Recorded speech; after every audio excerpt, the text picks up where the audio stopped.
नमस्कार, मी वंशिता जाधव आणि आपण पाहताय स्वराज लाईव्ह। वरंधा घाटात रस्त्याचा कठडा तुटल्याने वरंधा घाट अवजड वाहतुकीसाठी धोकादायक। भोर महाड मार्गावरील वरंधा घाट दरीच्या बाजूचा रस्त्याचा कठड्याचा काही भाग बुधवार दिनांक 19 जून रोजी खचल्याने वरंधा घाट रस्ता अवजड वाहतुकीसाठी धोकादायक बनला आहे। वरंधा घाट येथे 2 दिवसांपासून रिमझिम पाऊस सुरू असून धुके देखील मोठ्या प्रमाणावर आहे। अजून मोठा पाऊस झाला नसताना रस्त्याचा काही भाग खोल दरीच्या बाजूला खचला गेला आहे। ऐन पावसाळ्यात या रस्त्याची बिकट परिस्थिती होण्याची चिन्हे दिसत आहेत।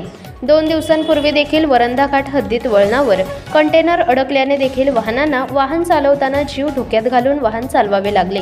वरंधा घाटात धुके पसरल्यामुळे वाहन चालकांना वाहन चालवताना देखील अडचणी निर्माण होत असून कठडा तुटलेल्या भागामध्ये अपघात होण्याची दाट शक्यता आहे। तरी संबंधित प्रशासनाने तात्काळ घटनास्थळी माहिती घेऊन खचलेल्या रस्त्याची दुरुस्ती करावी, अन्यथा अपघात होण्याची शक्यता वाहन चालकांकडून वर्तवली जात आहे। स्वराज लाईव्हसाठी पुणे जिल्हा प्रतिनिधी तथा उपसंपादक दीपक पारठे, भोर, पुणे।